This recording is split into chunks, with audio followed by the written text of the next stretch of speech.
never been to Indonesia before this trip to Bali, so I didn't know what to expect when I ordered money from the bank. So I wanted to give you guys just a quick look at what the currency looks like and what to expect when you get here. If you're from the States like I am, then the denominations are gonna seem a little crazy, but it all makes sense when you get here. So the largest bill we got from the bank was 100,000 rupiah. Looks red like this. We've used these really frequently when we go out to dinners. Typically a meal at kind of like a more trendy restaurant is anywhere from like 250 to 350 rupiah. So we usually use a lot of these. Next up is the 50,000, which is blue. Looks like these. Again, use these a lot at dinners or making maybe a little bit more of a pricey purchase, like for sunscreen or something at the shops. Next is the 20, which is green. Looks like this. 10,000 rupiah, purple. Like this. We also have a 5,000, yellow. Looks like this. And there's 2,000s. This is one of the lowest denominations. And then when you get here and start breaking change, they will give you coin. So when you're getting money, I would really recommend asking the bank for a lot of these. These are very, very common, very typical to have the larger bills. However, the small shops do not have a ton of change. So when you go, be sure you do get a variety. We had a good blend of everything and it's been working out really well. And again, when you can break the larger bills at some of the restaurants, that's kind of the way to go. Little geckos running around. Next tip is critters. There's a lot of them here in Bali. And if you get squirmish, it's definitely something you should take into account before you visit. They are all over the place. We have, what, one? There's a gecko, there's one. Right here, in that corner.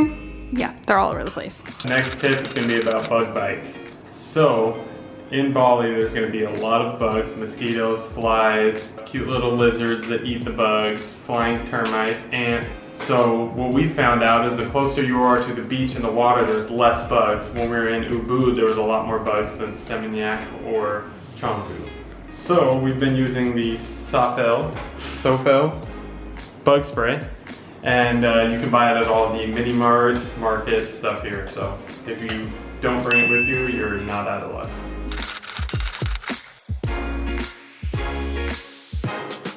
Another thing to keep in mind is any of these huts you see at the beach or any of these chairs with umbrellas always cost money. So be sure to bring some cash with you when you're going out. Another tip is when you are going out and about in Bali, be it at your villa or at restaurants, it is not uncommon that people will take their shoes off before they enter. So if you see shoes set aside when you're walking into a restaurant, just follow suit and do the same. You might even see it when staff comes to clean your villa or the place you're staying. They will take their shoes off before stepping into the space.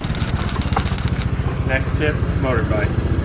This is our third time renting motorbike and we got kind of a feel for the different types. So we'll go through a couple of quick things. First, we'll see how to pop the trunk or the boot. Put the key in, turn it over to seat, click the seat button. Once the seat's up, there's a couple of things here.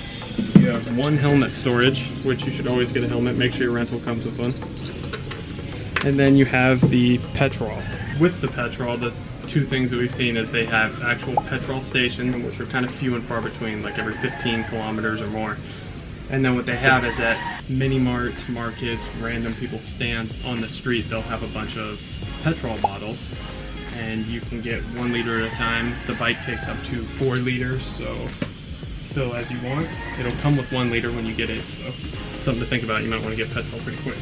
To start right now, it's in a locked position, the brake is locked. So turn the key all the way over, which will unlock the wheels. So it unlocks the front wheel. Hold the front brake, release it, and you want to kick your kickstand up. You want to hold the front brake. You want to hit this starter button and give it a little bit of throttle, minimal amount of throttle. What we got here is the different functions of the bike. We have the lights, headlights, on and off. You have the horn. You have the blinker left. Back to the middle turns it off. Right. Back to the middle turns it off. Some of the motorbikes for the back passenger have little turning foot pedals. When you park, you can turn them in case they're going to hit something. I don't know. We've been leaving them out. now that we're here in a park position, we have to park the motorbike. So what I want to do is I want to grab my front brake. I want to engage the lock on the front brake. Then to turn the motorbike off, I want to get my kickstand down. Once my kickstand is down, the motorbike is shut off. I want to take the keys all the way to the left. And then I want to push in, go left a little bit more, turn my wheel to the left, and it pulls out. Now my wheels are locked, so nobody can steal your motorbike. All right, so those were our top 6 tips for visiting Bali. Let us know down below in the comments if they were helpful, and be sure to leave any tips that you might have picked up along the way that we left out. We hope this helps, and we'll see you in the next video.